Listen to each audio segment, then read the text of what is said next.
E aí, pessoal, ansiosos? Eu tô aqui com frio na barriga. E você, Berengue? Não. Tranquilo. Só a maior autoridade do tênis está aqui com a gente. Exato. E todo mundo aqui participando. Depois de 2 anos online, é maravilhoso estar aqui com vocês. Incrível a energia. Só quem vive isso aqui é que pode entender o que é a Expert e tudo o que acontece aqui. Pô, muito bacana ter vocês, incrível todo esse clima, tudo que a gente está fazendo. E muito obrigado por vocês estarem aqui conosco hoje. Espero que vocês gostem muito, acho que não tem como, né, não gostar. E para a gente chamar aqui a nossa convidada super especial, que é um grande exemplo para todos nós. Ela superou barreiras intransponíveis para alcançar uma carreira vencedora de incríveis 23 Grand Slams. Suas notáveis conquistas no tênis, além do seu sucesso comercial fora das quadras, filântropa e moda, tornaram-na um dos ícones mais reconhecidos mundialmente e uma voz poderosa para mulheres e mães. Em março de 2022, a Serena Ventures lançou seu fundo inaugural de Venture Capital de 111 milhões de dólares e mantém hoje uma carteira de 60 empresas com foco em liderança e diversidade. Vamos chamar ela no palco? Com vocês, Bora. Serena Williams. O futuro é de quem?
Serena Williams, pessoal.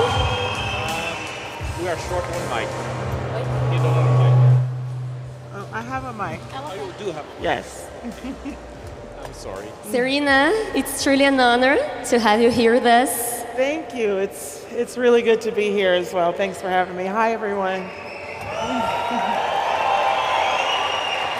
I'm a big fan of yours, so I'm even happier to have this opportunity to talk to you. Can't hide my excitement, don't either my nervousness, but that's okay. As Billie Jean King said, pressure is a privilege, it's a privilege, right? Yes, it is. Thank you so much. Thank you. Well, it's an honor. It's great to have you here with us tonight. I know it was a tough trip, but we are very excited to have you and to have the chance to talk to you about your life, how you invest your money, your challenges. So thank you very much for being with us today. Yes, I'm excited to be here and to talk about everything and finance and a different side of Serena and maybe a little bit of tennis too. We'll see. So yeah. Fantastic. Yeah. So shall we start? Yes. You shoot the first one. Okay. So Serena, you are the greatest tennis player in history, owner of 23 Grand Slam single titles, 4 Olympic gold medals, among other championships. And everybody knows about that. But a few know about the other side of yours, your business side. Yes. So to start our conversation, I'd like to ask you how and when you started investing and where this willing came from. So I actually started investing about 9 years ago, or a little bit over 9 years ago now.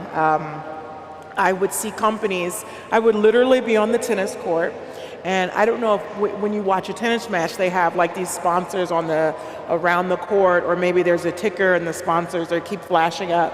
And I would see companies, and I would be at the towing cost, and I'm thinking to myself, God, I wish I invested in that company, or God, I wish I invested in that company. And so eventually I started asking a lot of questions.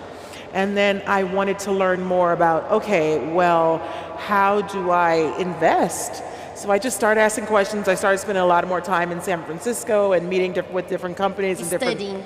Yes, studying and meeting with different companies and different startups in particular, because I really naturally liked the startup side of investing in early stage, which I didn't know it was called early stage back then, but that's kind of what I was drawn to. And that's just how it started. That was really over 9 years ago, and I invested in a few companies in the beginning and a couple bad investments, but I learned a really big example of due diligence. I learned a lot of lessons of the importance of due diligence and other stuff when it came to investing. So yeah, that's kind of how my investing started. Nice. And Yeah. where this willing came from? Where's what? This willing to invest. Did you have this since you were a kid? Or? Yeah, no, not at all. I've always loved business. My dad always had his own business, and he was always like an entrepreneur, and I always tell my mom and everyone that I got my dad's brain. So I always had this idea of business, whether it was in fashion or whether it was in something else. And so when it came to investing, I just really kind of dove into the extra part of it. And I loved also helping companies. When you start at early stage, so I just naturally fell into seed investing. And when I fell into that, I started learning how you have to help the founders, how you have to build a team. And I was like, wow, this is a lot of what I do already. At the same time, it was a huge learning experience. And every day when I go in my office or my virtual office, I'm still learning things every single day. But it's a passion that I feel that I really have. I remember telling my husband, like, I love doing this. I can see myself doing this after tennis for a very long time because this is something that I love doing. Very nice. Well, you recently raised $111 million Yes. in your venture capital firm. Yeah. Kudos, well done, congratulations. Thank you, thank you. You've been investing in early stage companies for 9 years now. This new fund or this new funding takes you to the next level. Can you share with us what is your main goal with the fund? And you described a little bit, but can you give some more details of the target of the fund and where do you plan to invest? Yeah, so about 4 years ago, or maybe 5 years ago, I decided to launch Serena Ventures. And so Serena Ventures, actually, I learned in Miami at a JP Morgan conference, because I'd already been investing for about 4 years, and I was at a JP Morgan conference, and Jamie Dimon was on stage talking with Karen Becker, and they were talking, and Karen had mentioned, she's a CEO of Clear, and she had mentioned that less than 2% of all money from VC money went to women. And I'm talking billions and billions and billions and billions of dollars, possibly even trillions at this point. And I thought she misspoke. I was like, okay, she misspoke. This is kind of embarrassing. So I talked to her afterwards, and she said, no, it's true. Less than 2% of all VC money is going to women. And then it was, you know how when you're in business and you're doing something that you're passionate about. I had already invested in Masterclass. I'd already invested in a lot of companies that were doing really, really well and would go on to be unicorns. And so I already was like, I know what I'm doing, but when she said that, I felt like, okay, the only way to change that number and to change that stat is to have people like me, women and a person of color, a black woman, writing big checks. Or else, I always like to say, like attracts like. So men, they like to write checks to other men, and if women like to write checks to other women, so it's like, for me, we need to have more women in the big stage writing the big checks. So 4 years, I built a track record after I learned that, because I knew that if I wanted to build Serena Ventures, first of all, I was still playing tennis. Second of all, I really am reasonable about my time, and I knew if I wanted to build this company, I really wanted to build it in the right way, and I wanted to be super successful in doing it. And I also knew that, listen, if I'm going to go raise money, I want people to see what I've done, my track record, and what I'm capable of doing, and how I'm capable of building a team and leading a company, and to being very successful. And so, yeah, so we finally raised outside capital 4 years after, because I really wanted to make sure that I was solid. I knew everything about the business, and I liked the number 1. So we decided to go for 111 for our first fund. And yeah, it was really exciting. So it really helps us and enables us to continue to invest in women, continue to invest in FemTech, to also just support, and people really talk about inclusion and diversity, but for our company, we invest in everyone. My husband is white, so we invest in white men as well.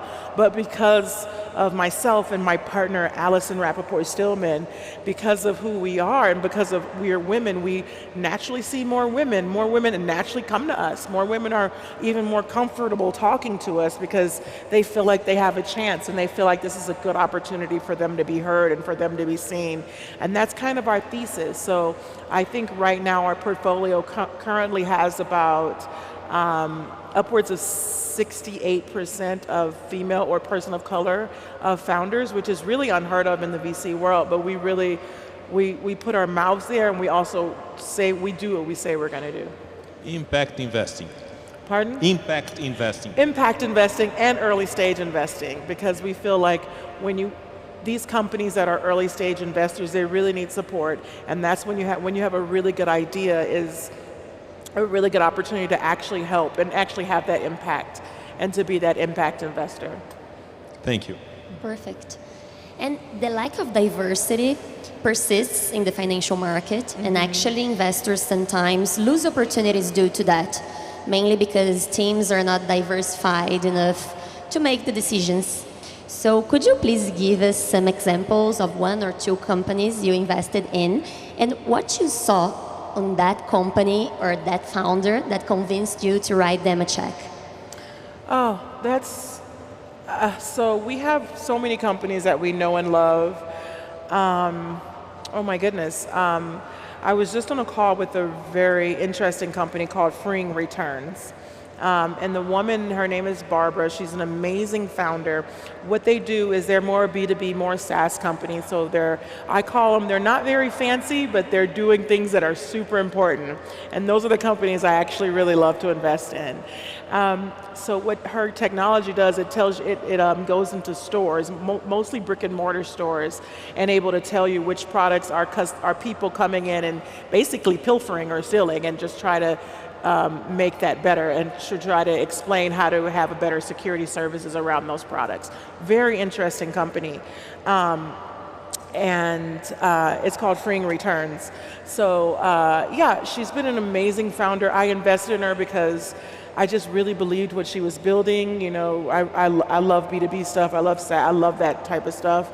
And my partner and I looked at it and we just felt like this is really a great opportunity to invest in a woman of color who really has a fantastic product that probably will be overlooked. And now, because she wasn't overlooked, she's taking meetings with really, really major labels and major stores. And we have to get her in Brazil, by the way, as well, because that would definitely be the next step for us. There's also a mental health company I just invested in. We're the lead investor in there. And we're also the lead investor in Freeing Returns. And our mental health company is called Wondermind. Interestingly enough, it's with Selena Gomez, so she's actually the co-founder of that. And so I was really excited about that because I think they're looking at mental health in a different way. They're looking at bringing product that you can actually buy and you can feel, touch, and see and use in a way to solve issues with mental health.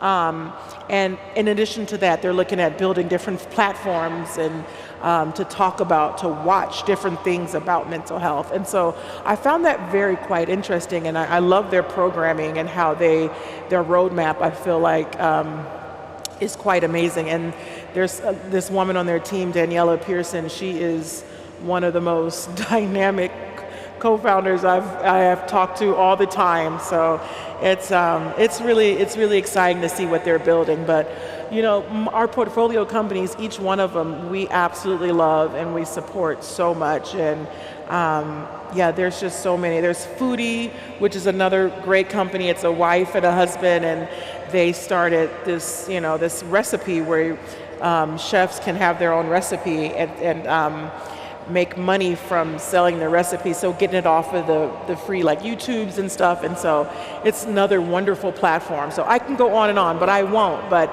you can see them all at serenaventures.com. Great. Well, you have an amazing track record as an athlete. Thank you. And as an investor as well, you backed 13 unicorns already, Serena Ventures. What's the advice you are giving to the founders nowadays in terms of the current scenario? We like to say risk on or risk off. Yeah. In your view, is risk on or risk off? Well, we tell our investors risk on.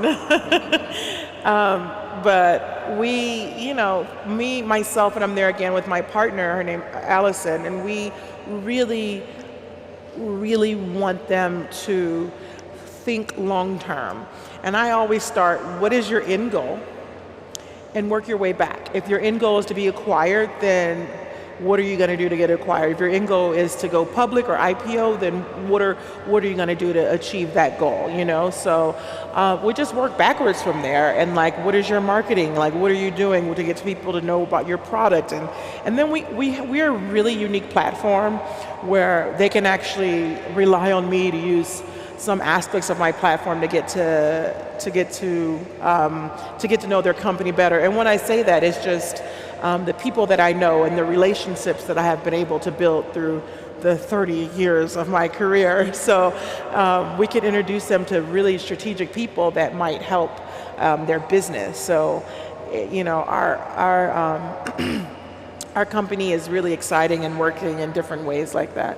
We're trying to think outside of the box as well when it comes to VC. We don't want to be the regular VC company that's just, you know, that's been doing the same thing for 100 years, and that's great, don't get me wrong. I mean, we want to be like that, but we also want to push ourselves and be different. We want to be like that startup company that is really opening doors and also thinking different and then developing differently. And so that also makes your company shoot to the top faster and be bigger and more successful.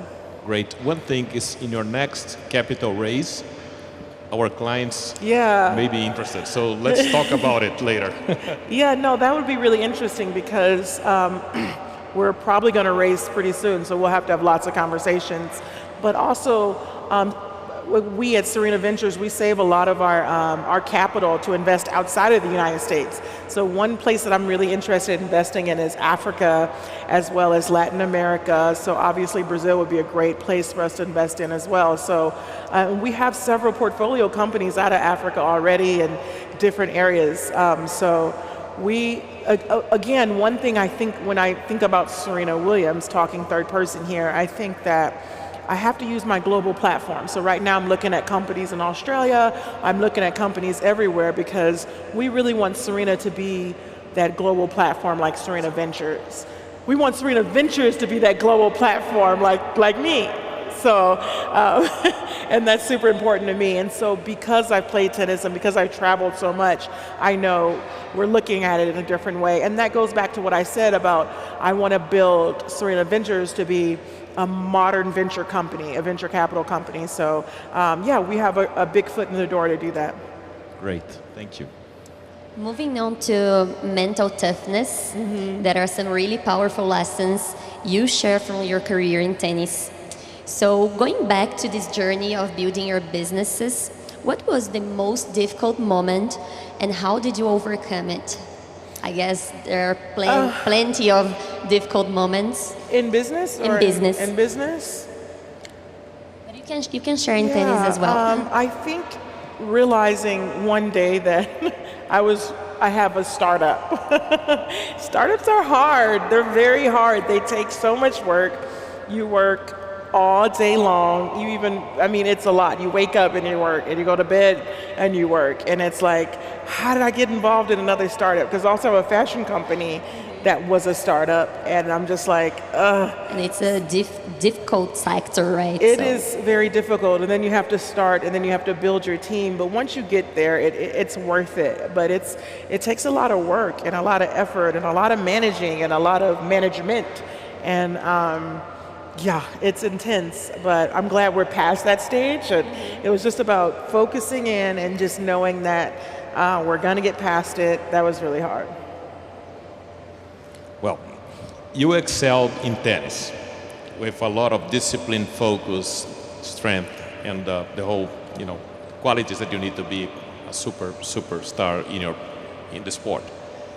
Some of these skills are very important when you think about investing.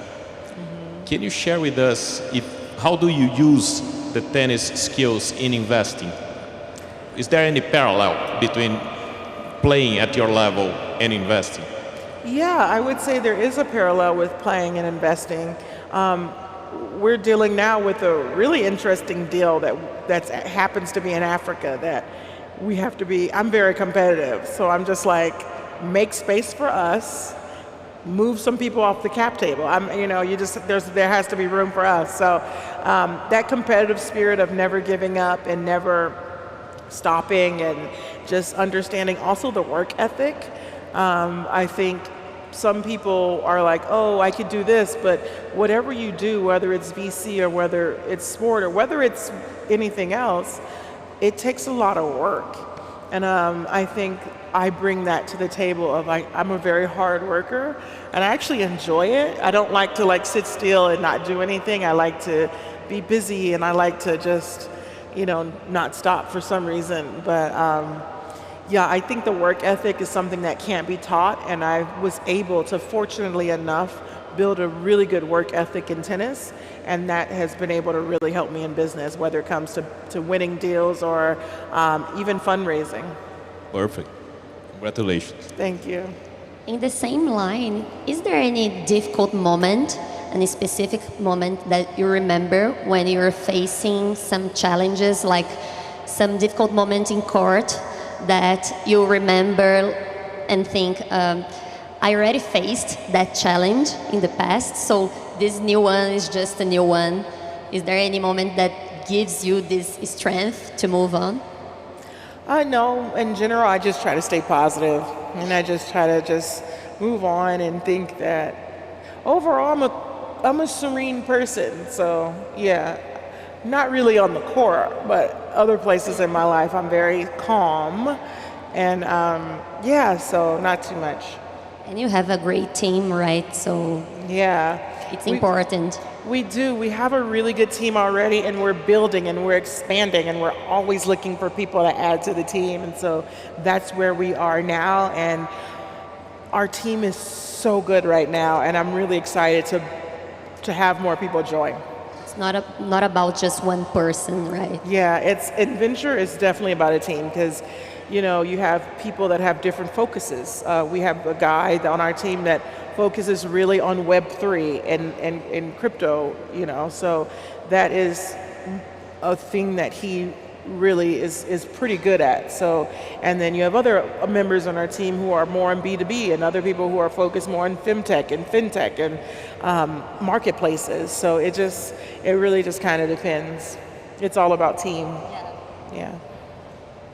Well, I'm going to switch gears a little bit here. Okay. I want to talk about the movie, King Richard. Oh, fun. Which was an outstanding success.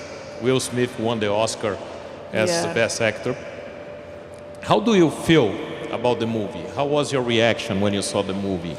So when I first saw the movie, I cried and I laughed and I made fun of my mom, and it was really amazing. It was such a good film, and we were so happy about it, and we really were overwhelmed with everything.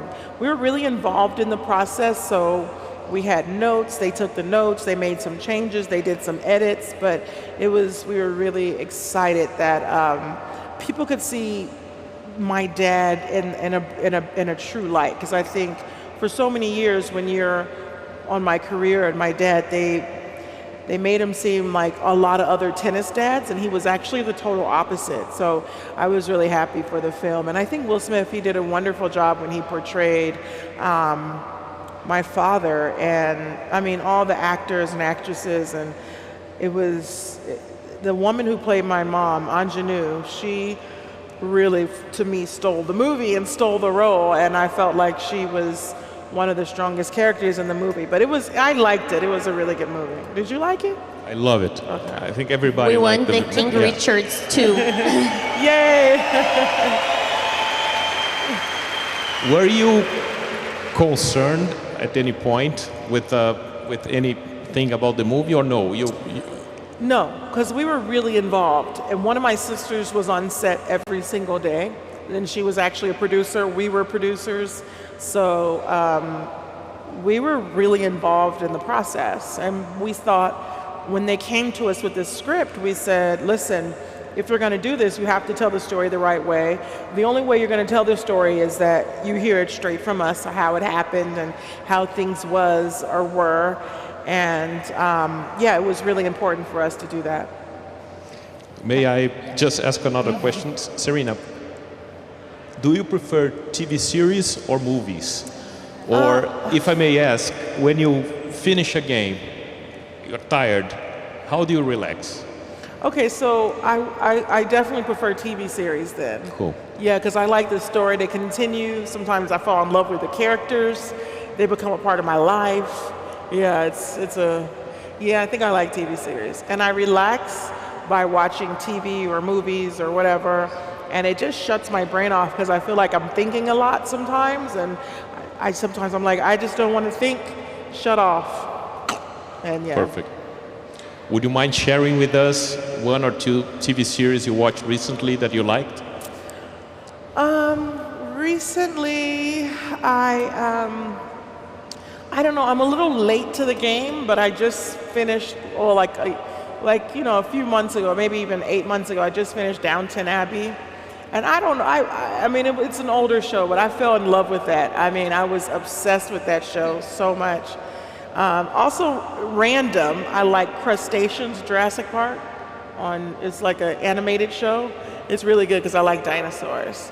Oh, and I was watching this dinosaur show on, I think it was Apple, and it was about, it was prehistoric world. I thought that was really cool, the way they animated the dinosaurs to look like they were real. It was super cool. I loved it. I love that. Yeah. Cool. And there is this scene, King Richard's, that your dad turns to you and says, your sister's the first, but you'll be the best player of all time. When I watched the movie, I was wondering if this phrase, or should I say prophecy, really happened. Did he really say that to you? That actually really happened. And it was hard for me because, as you can see in the film, I wanted to play tennis, but I wasn't good enough at the time. And then Venus was having this career. She had the coaches and she had everyone, and I was just kind of left behind to work with my mom, which incidentally helped me out more. And as you know, years go by, that actually helped me. But yeah, that happened, and it was hard for me to believe that, obviously, at the time. And I just wanted to be there. I wanted to play and I wanted to win, but I wasn't ready. I wasn't able to, and I just wasn't at that level at that time. Perfect. On the movie, it's amazing that your dad thought about the 78-page plan even before you were born, right? What was the impact in your life in terms of what he did and the focus and discipline in terms of planning and sticking to it and, you know, fighting against everything that goes wrong, and things go wrong? Yeah. I mean, how this had an impact on you? Yeah, things go wrong all the time. I think the more you plan, the better chance you have to succeed. And so my dad always says, if you plan to fail, if you fail to plan, you plan to fail. And so even with building my company, and when I talk to founders, it's always like, what's your end goal? Let's work backwards. In other words, let's have a plan. How do you get to that end goal? It's important to plan it and write it out. And my dad always liked us to write things out, because he said if your eye can see what's on paper, then it gets into your brain. And I forget the nerves that he said, but your optical nerves, it connects. And I was like, okay. So he always had us write things down and visualize them. And I think, that really is super helpful. And a lot of people now, a lot of startups now are always talking about visualization and mental focus and all these things that, my dad's been saying since the 90s. So that was really insightful, I think. Your mother had a very specific and important role in your career. For those who haven't watched the film, can you share with us how this happened? I mean, the impact it had on you, all the care and the love that she gave you, and been preparing you to in your tennis career? Yeah. So like I said, it was my mom played such a big role in our careers, and me when we were younger, because I wasn't able to always hang out with Venus because she was so much better than I was. I had to be like with my mom, and she would coach me, and I really didn't like it. I really didn't, because she was so tough. But I'm glad she was like that, because she taught me how to fight, and she taught me so many things. She taught me so many things, and it created Serena. It created Serena Williams, and so it definitely wouldn't have happened without her. And also, she traveled with us. My dad traveled with us as well, but she traveled with us way more. You know, coached me to so many Grand Slam victories, probably more than any coach I've ever had. So, her and my dad. So it was really, yeah, it was really amazing. If you weren't a tennis player, which other sports we can imagine that you would play? Sports. I know you like to dance, right? Yeah. I do. Sport, I don't know. I don't know. I don't know, maybe golf? Because I could still wear dresses. Yes. Fancy. I could still wear earrings and stuff, yeah. Maybe, yeah, so. Cool. Yeah. Nice. So you said that many characteristics on tennis helped you as an investor. Mm-hmm. So what do you think, which are the main characteristics for people that want to be an investor, that want to start something, a business? What do you think are the key characteristics that they must have? Yeah, so one thing that I always say, and even when founders are pitching to me, is there any authenticity to it? Do you like this idea because it's a white space and someone needs the market? Or do you like this idea because it affects you? You really want to solve a problem, and you think that your product or your design or whatever you have can solve the problem. I find that most founders that have a problem that they want to solve that has affected them in the past, or has affected someone in their circle that they know, it works out so much better. Those founders usually do really, really well. So for me, I always advise just to make sure that it's very authentic. You don't want to just do something, because when times get tough, when the market turns and then it's in a downturn, then what are you going to do? If it's not something that you're super connected to, and that's inevitable. When you're building a company, at some point it's going to drop and then it's going to build again. But at some point, you have to fight for what you want, and that's inevitable. So if a founder or someone is building something that they don't really have a super connection to, it's really hard for me to try to get behind that idea. It has worked sometimes, but it's hard for me personally to get behind that idea. So I really just help people to just try to find something or do something that they're really passionate about or has some experience in it, and I think it goes a long way. And do you think, I think resilience and discipline are great characteristics to start anything in life. And sometimes the sport already gives you, like, naturally the discipline and the resilience. But do you think is it possible to build this resilience and business for someone that is starting and doesn't have the discipline already? Yeah, I think it's very possible to build resilience. I think it's based on practice.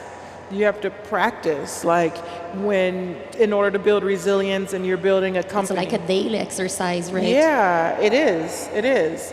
So if you're building a company and then on day 1 or day 20 something goes wrong, you build your resilience. So it's little things. You build your resilience on every day with all the little things. So when you do face something big, you've already started to build. So yeah, I think it's absolutely possible to build your resilience. I don't think it's necessarily innate.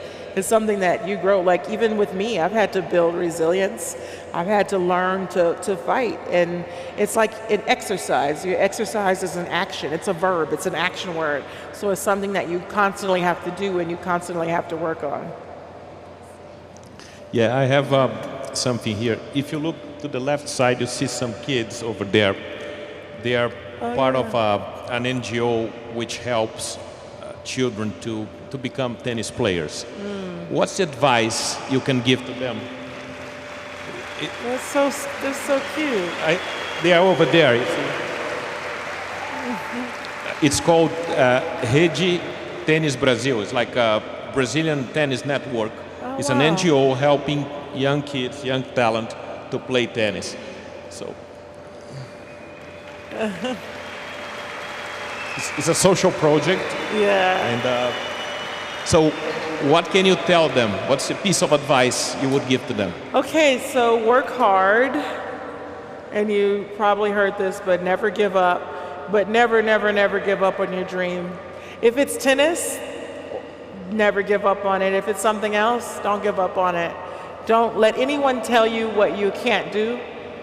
Because as Venus Williams once said, it means they can't do it. Great. Thank you very, very much. I have a personal question about you and your sister, Venus. It's amazing how close you are and the love you feel for each other, even though you are in a very competitive sport. And it's amazing how your parents created you in this environment of partnership. And I want to ask about your thoughts about that. How is this balance? Is it possible to have this competitive side and be a nice person as well, especially in the financial market, right? Which is very competitive as well. Yeah. I was raised with a lot of spiritual values, so I think that it is possible. For me, it's really about the important things, and I love what I do and I love this, but I know at the end of the day there's something bigger out there for me spiritually, and I believe in the Bible, and I think that has been very helpful into why I can have such a strong competition with my sister. But at the same time, it's really, I understand that it's not the end of the world if I win or if she wins. I know that there's more, and at the end of the day, we have to have each other because we're always going to love each other, and we're always going to be sisters. We're ready for each other, right? Yeah, and we're always going to be sisters. You want your sister to win as well. Exactly, I want her to win, except for when she's playing me, then I want to win. But even when she's playing me, I want her to win, and it's a really hard, awful position to be in, to play someone that you always root for, that you have to beat. It sucks, quite frankly. It's awful. But we know at the end of the day, she's always going to be my sister, and she's going to last way longer than tennis. And so what can I do to be respectful and to be loving and to always be the best little sister that I can be? And she's a great big sister, and she always will be like caring and loving and just amazing. And so it's really cool to see that being so spiritual and raised a Jehovah's Witness affected our lives.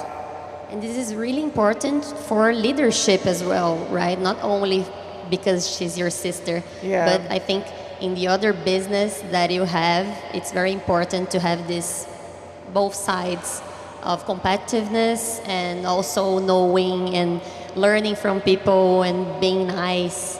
Yeah, I think, so here's a good example. We had in the past a very interesting opportunity on the table, and that we require a certain amount of percentage ownership of the company, right? So we were trying to get our ownership, and they didn't have enough ownership for us, so they were going to push someone out so we would have what we needed. But the person that they were going to push out was the person that introduced us to the company. And so morally, I didn't think that was the right thing to do. I said, listen, we have a relationship with them, and they're the ones that introduced us to you. So find something else.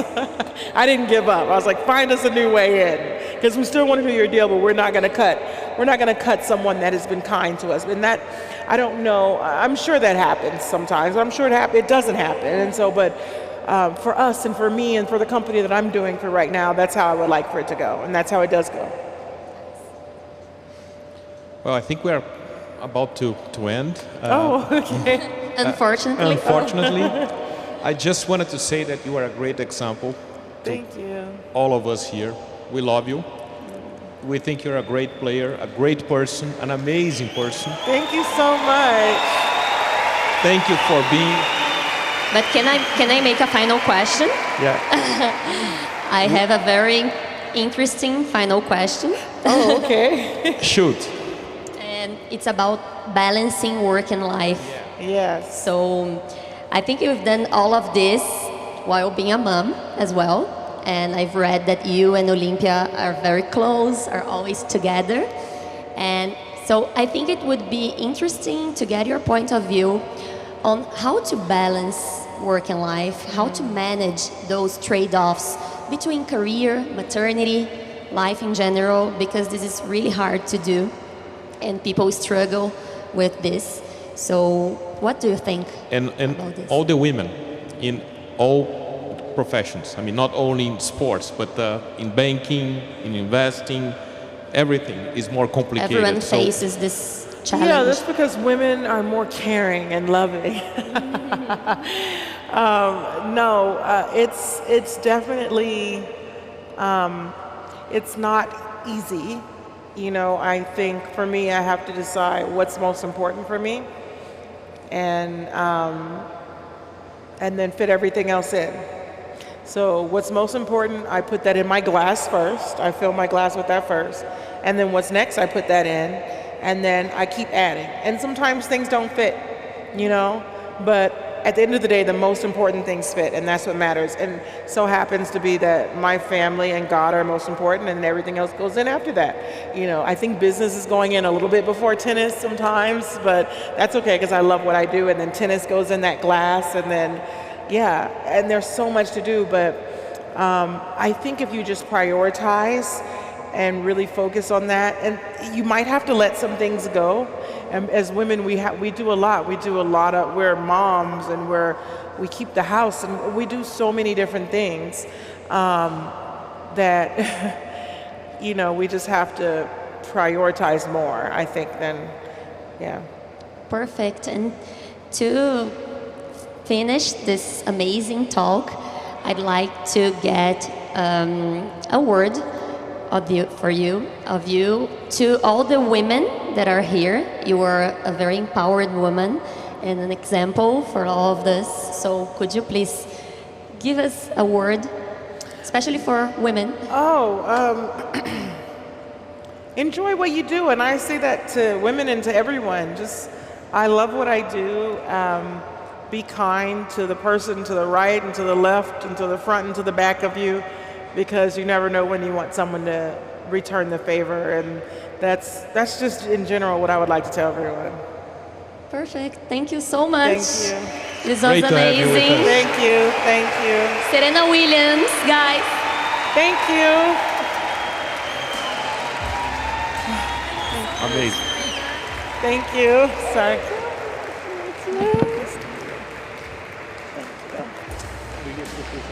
Okay. Yeah.